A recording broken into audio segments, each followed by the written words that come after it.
옛날 어느 마을에 혼기가 찬 3명의 사내가 있었다. 하지만 셋 다 숫기가 없어 여자 손 한 번 못 잡아본 숙맥이었는데, 그러던 어느 날 이들은 소원을 들어주는 신령이 산다는 동굴이 있다는 소문을 들었고 동굴로 향하게 되었는데, 야, 진짜 있는 거 맞아? 거짓부렁이 아니야? 진짜라던데 아랫마을 먹새놈도 신령님이 소원을 들어줘서 꽃분이한테 장가들었다더라. 아니, 그 메주같이 생긴 먹새 말이야. 신기하네. 그렇게 세 친구는 동굴을 헤매는데 어느 순간 그들 앞으로 신령님이 나타나는데, 이놈들 허락도 없이 이곳에서 뭐하는 짓들이냐? 신령님, 소문을 듣고 찾아왔습니다. 제발 저희 소원을 들어주십시오. 장가 가고 싶습니다. 제발 장가 좀 보내주십시오. 저희 나쁜 짓도 안 하고 착하게 살았습니다. 신령님 도와주십시오. 이 동굴이 할아버지 땅인가요? 왜 혼내시나요? 저 돌박이 자식, 눈치 없이 뭐라는 거야? 거 조용 안 해. 그래, 이곳까지 찾아온 정성을 봐서 내 소원을 들어주마. 허나 딱 하나씩만 들어줄 테니 잘 생각하고 말하거라. 저는 차만 처자 하나 내려주십시오. 집안 일 잘하고 알뜰하고 예쁘면 됩니다. 그래, 알겠느니라. 잠시 후 한 여인이 나타나 사내와 함께 자리를 뜨는데, 저는 요염한 처자 하나만 내려주십시오. 저는 그냥 밤에만 즐거우면 됩니다. 그래, 알겠느니라. 잠시 후 한 여인이 나타나 사내와 함께 자리를 뜨는데, 그래, 내 소원은 무엇이냐? 딱 한 번이니 신중하거라. 저는 그냥 친구들이 같이 가자고 해서 따라왔는데요. 저는 색시 필요 없고요. 그래, 그럼 필요한 것을 말해보거라. 그 두 놈들이 맨날 제 거시기가 5cm라고 놀리는데 그 두 놈 거시기를 3cm로 만들어 주세요. 그렇게 세 친구의 소원이 이루어졌고 셋 다 평생 혼자 살게 되었다고 한다.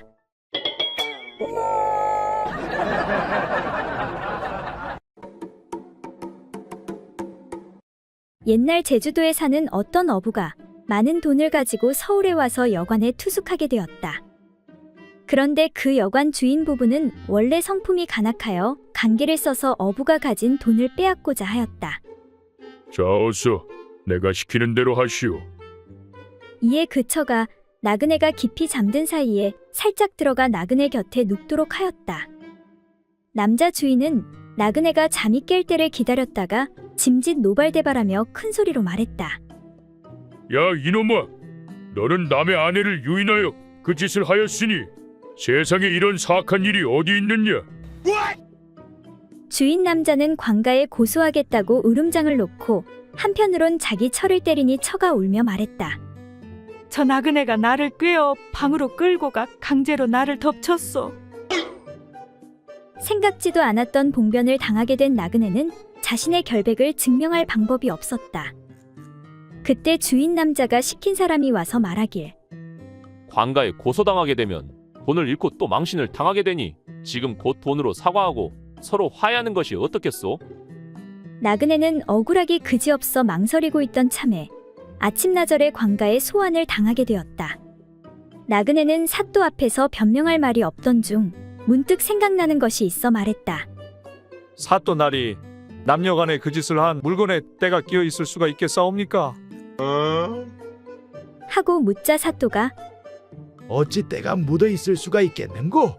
절대로 때는 묻어 있지 않을 것이다. 이에 용기를 얻은 나그네가 말하길. 그렇다면 저희 물건을 한번 검사하여 주시옵소서. 그리하여 사또가 나그네의 물건을 이리저리 자세히 살펴보고 나서 말했다. 이건 너무 작아서 쓸 수가 없겠는걸. 이리하여 나그네는 억울한 누명을 벗고 여관 부부는 무고죄로 벌을 받았다고 한다.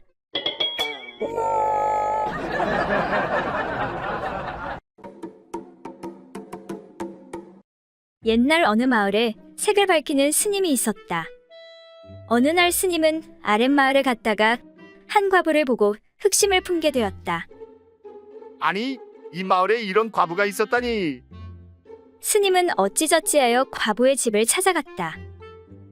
지나가는 승려이온데 오늘 밤 이 집에 큰 화가 있으니 제가 하룻밤 머물러야 되겠습니다.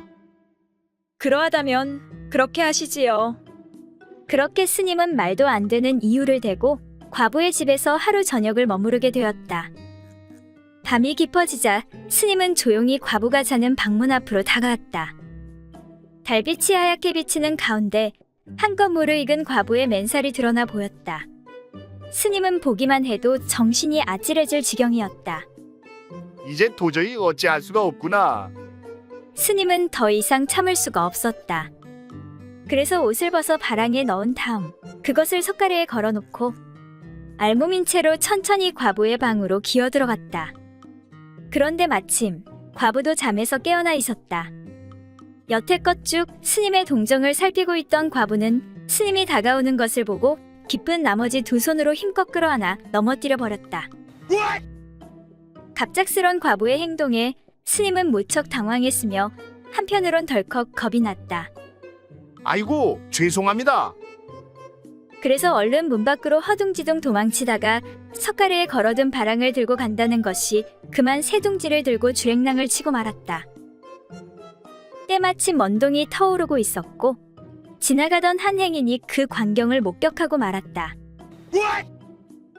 아니, 스님, 왜 홀딱 벗은 몸으로 새둥지를 들고 뛰어가시는 거예요? 당황한 스님은 멋쩍은 표정을 지으며 말했다. 그러니까 이렇게 하면 그 무엇이냐? 이 마을에 큰 풍년이 온다고 합니다.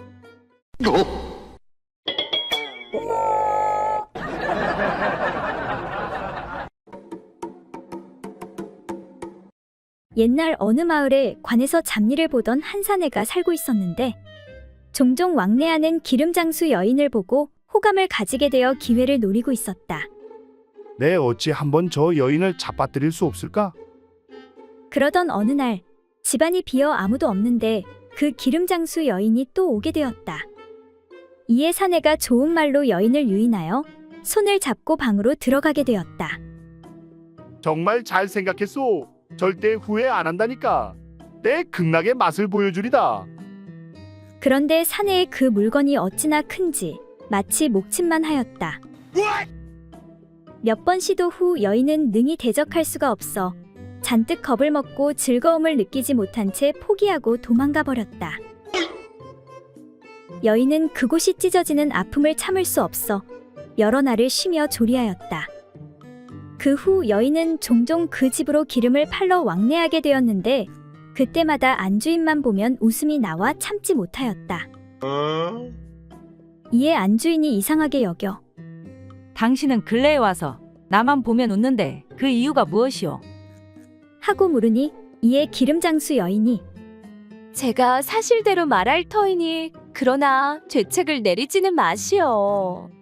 사실은 지난번에 이 집 바깥 양반이 부인이 집에 없을 때를 틈타서 저를 유인하여 한번 하자고 하여 거절하지 못하고 부득이 한번 허락하였어. 그런데 그 물건의 크기가 고금에도 없는 것이라 도저히 감당할 수가 없어 즐겁지도 못하고 나의 그곳만 중상을 입고 말았소이다.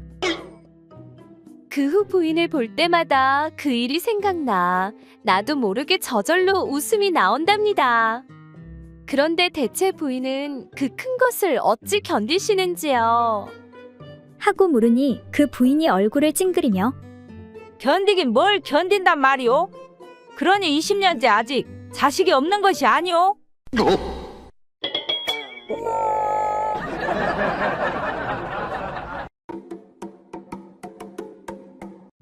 옛날 어느 마을에 건망증이 매우 심한 사또가 있었다.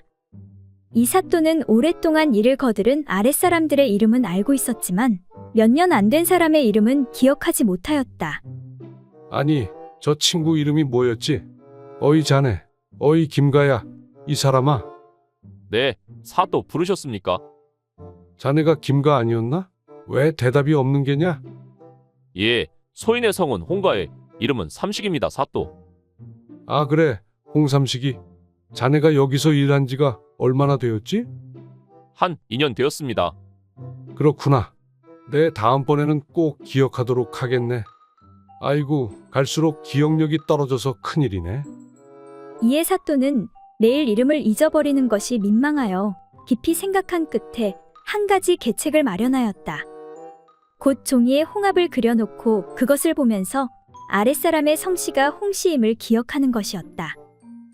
그리고 며칠 후 사또는 친구들을 불러 식사를 하던 중 급히 할 일이 있어 아랫사람을 찾는데 이보거라. 거기 밖에 누구 없느냐?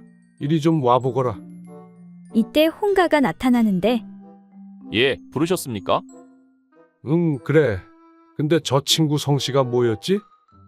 사또는 또 기억을 못하면 섭섭해할 것이라 생각해 종이를 꺼내 그림을 봐도 도무지 기억이 나지 않는 것이었다. 아니, 내가 이걸 왜 그렸지? 이 친구 성이 뭐였지? 그런데 사또가 그림을 다시 보니 마치 여자의 그것처럼 보이는 것이 아닌가. 이에 무릎을 탁 치며 그래, 보가야. 자네 성씨가 보가가 맞지? 아니옵니다. 사또. 소인의 성은 보가가 아니옵니다. 이때 옆에 있던 친구가 이런 무식한 양반아, 세상에 보가가 어디 있나? 자네 머리는 젊을 때나 지금이나 똑같군. 나 역시 그림을 보니 딱 하나 생각나는 게 있는데. 하며 말하길 그럼 자네 성씨가 옥가가 아닌가? 소인의 성은 옥가가 아니옵니다. 이에 다른 친구가 말하길 이런 멍청한 친구들 같으니라고 먹물개나 먹은 양반들이 왜 그러는가? 내가 그림을 보니까 딱 그걸 놓고 들락날락 하고 싶은 생각밖에 안 드는데 그러니 자네 성씨가 박가가 아닌가?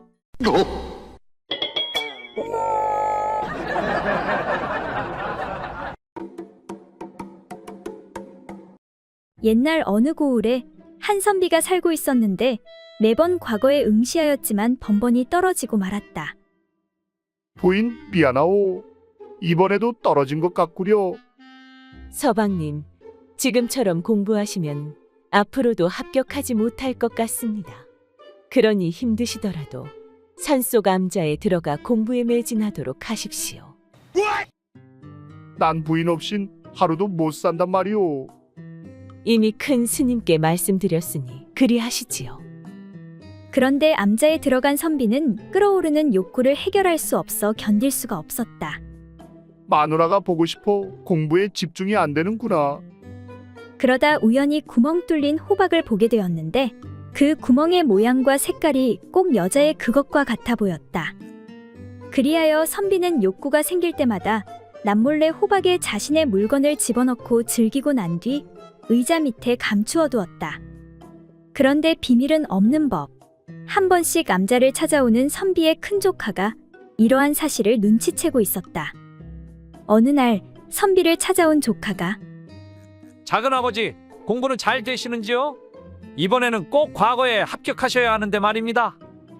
그런데 조카가 계속 서 있자 선비는 조카에게 의자에 앉으라고 권했다. 다리 아프게 왜 계속 서 있는 것이냐? 거기 의자에 앉도록 하거라. 아닙니다. 그냥 서 있는 것이 좋았어요. 조카가 계속해서 사양하자 이를 이상히 여긴 선비가 물었다. 너와 서로 마주보고 의자에 앉아 이야기나 좀 할까 하는데 우리 조카님이 언제부터 이리도 겸손하셨는가? 그러자 조카가 웃으며 대답하길.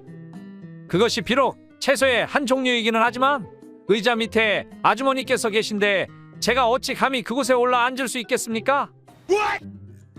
그 말에 선비는 비밀이 탄로나 어쩔 줄을 몰라하며 아니 내가 그걸 어찌 알았느냐 이런 고얀 놈. 이에 조카가 다시 말하길. 작은아버지, 저도 나이가 몇인데 그런 건 말 안 해도 다 알지요. 그리고 사실 잘은 모르시겠지만 우리 매형이 오이가 아닙니까?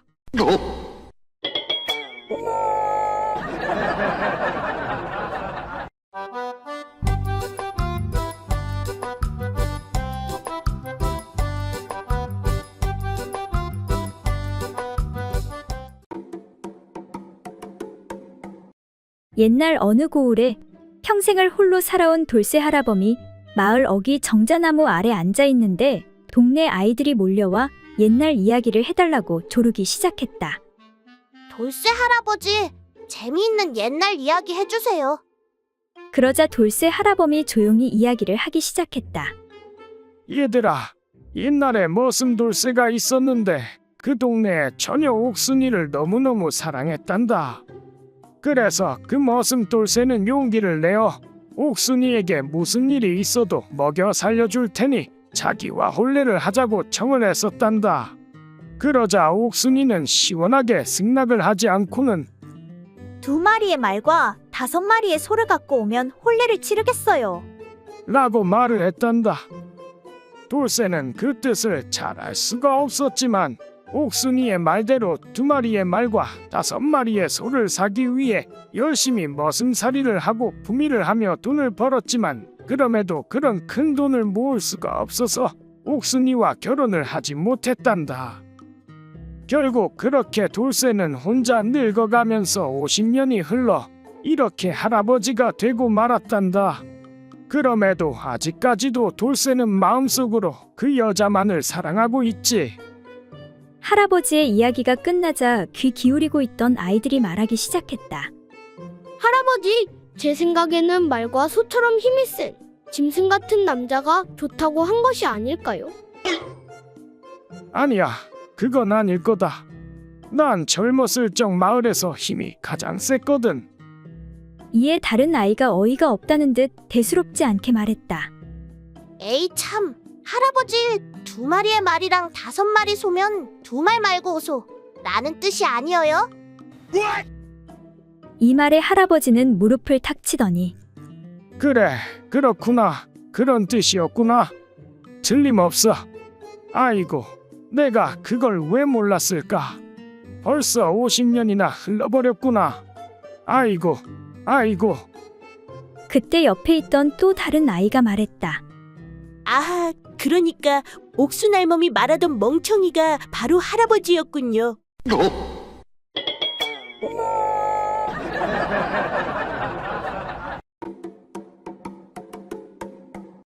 머슴 사는 홍서방이 저작거리에서 오랜만에 친구 칠복이를 만났다. 그런데 칠복이가 어두운 표정으로 괴로운 듯 보이는 것이었다. 그래서 홍서방이 칠복이에게 물었다. 이복의 칠복이 자네 얼굴이 왜 그런가? 어디 아픈 데라도 있는가? 그러자 칠복이가 신음소리를 내며 말했다. 요즘에 친구들과 늦게까지 술을 퍼마셔서 그런지 머리가 지끈지끈하고 속도 안 좋고 그렇구먼. 홍서방이 고개를 끄덕거리며 혀를 찼다. 알만하군, 알만해.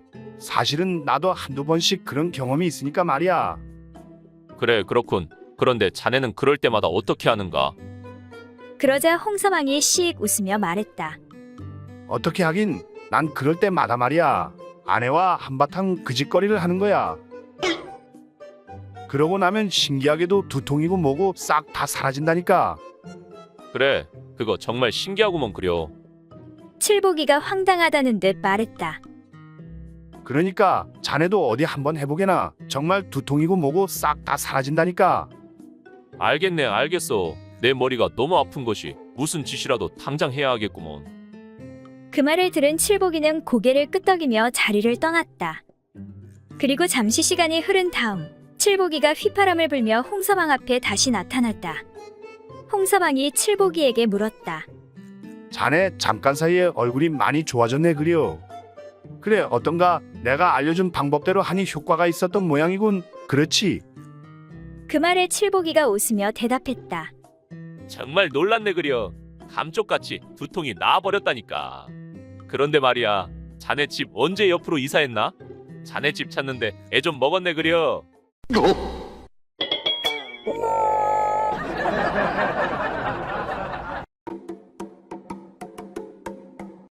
옛날 어느 마을에 사냥꾼 칠봉이가 몹시 화가 난 얼굴로 대장간 최노인을 찾았다. 최노인은 조선에서 제일 가는 화살 만드는 장인이었다. 어르신 안 계시오? 저 칠봉입니다. 칠봉이 오랜만이네. 근데 무슨 일인가? 네, 2달간 사냥 갔다 어제 돌아왔습니다. 그것보다 화살 대여섯 개만 만들어 주십시오. 짱짱한 걸로다가. 갑자기 왜 오자마자 또 사냥 나가게? 그런 게 아닙니다. 거 창피하고 분해서 어디 가서 말하지도 못하겠습니다. 나한테 다 털어놔 보게. 참을인 3개면 살인도 면한다 하지 않았는가?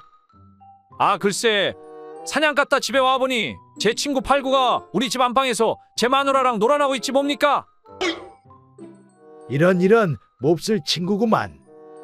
그래서 화살로 골로 보내버리려 했는데 마침 화살이 다 떨어져 이렇게 달려왔습니다. 안 된다네. 아무리 화가 나도 살생은 안 하기로 했지 않나? 그리고 또 마누라를 닥달하니 말하기를 제가 아끼는 아우 삼식이랑도 뽕밭에서 놀아났답니다. 허허, 이런 고얀 놈 같으니라고. 그리고 제가 부모처럼 따랐던 돌쇠 형님도 제 마누라랑 물레방아에서 놀아났답니다. 그러니 제가 어떻게 참을 수 있겠습니까? 그래서 나를 찾아왔구만. 그러니 영감님, 화살 대여섯 개만 만들어 주십시오. 이 자식들을 골로 보내야 제 속이 풀리겠습니다. 하니 최 노인이 말하길. 아니, 범인은 3명인데 화살이 왜 그리 많이 필요한가? 제가 평소 마누라의 행실을 의심하고 있어서 사냥 가기 전에 용한 의원에게 부탁해 거기에 약을 발라놨습니다. 바로 내 마누라랑 놀아난 놈은 얼마간 코가 빨갛게 되는 약입니다. 그러니 코가 빨간 놈만 찾아 골로 보내면 되지 않겠습니까? 아니, 그런데 노인장은 왜 코가 빨갛소? 원래 그렇지 않았잖소? 그러니까 무엇이냐? 내 낮술 한잔 했다네. 허허. 그렇소? 그런데 왜 술 냄새가 안 나는 것이오? 대체 무슨 술을 마신 게요? 하니 노인이 벌벌 떨며 창고로 달려가 화살 20개를 가지고 오는데 아니, 노인장, 화살을 왜 이리 많이 가지고 오시오? 하니 최 노인이 애원하며 이복의 칠봉이 내 범인을 다 알려줄 테니 제발 나는 좀 살려주시게.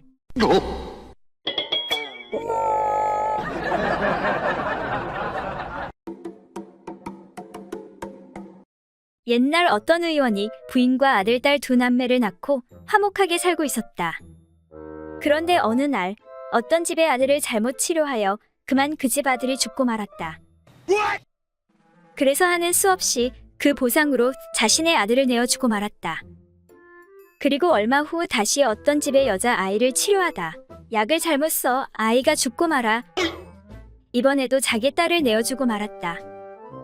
이제 의원은 아내와 둘만 남게 되었고 내외는 서글픈 마음을 되씹으며 지내고 있었다. 그러던 어느 날 밤 문을 두드리는 소리가 요란하게 들렸다. 의원님, 우리 집 환자를 제발 좀 고쳐주십시오. 환자는 누구입니까? 저희 아내가 몹시 위급합니다. 그 말을 들은 의원은 자기 아내를 힘없이 바라보며 말했다. 여보, 큰일 났소. 박서방 아내가 위급해 치료를 해야 하는데 어쩌면 좋겠소. 조심해서 치료하면 별 문제 없을 거예요. 그게 뜻대로 잘 안 된단 말이오. 이번에는 틀림없이 당신 차례구려. 그 말을 들은 아내가 말했다. 제 걱정은 하지 마세요. 그래도 박서방이 미남이라 마음이 좀 놓이네요. 의원은 이번에도 역시 치료를 잘못하여 박서방의 부인이 죽게 되었고 아내를 내주고 말았다. 모든 가족을 잃은 의원은 삶의 낙을 잃어버렸다. 가족들과 한번 잘 살아보려고 했는데 이제 모든 것이 소용없게 되었구나. 나는 이제 어떻게 살아야 한단 말인가? 이제 모든 속세의 인연을 끊고 스님이 되어야겠다. 의원은 스님이 되기로 결심했다. 그런데 그때 어떤 한 여자가 찾아왔다. 의원님 계세요? 좀 도와주세요. 저는 이제 의원을 그만두었습니다. 다른 의원을 알아보도록 하시지요. 의원님, 제발 도와주세요. 우리 남편이 위독합니다. 뭐라고요? 집이 어딥니까? 바로 가시지요.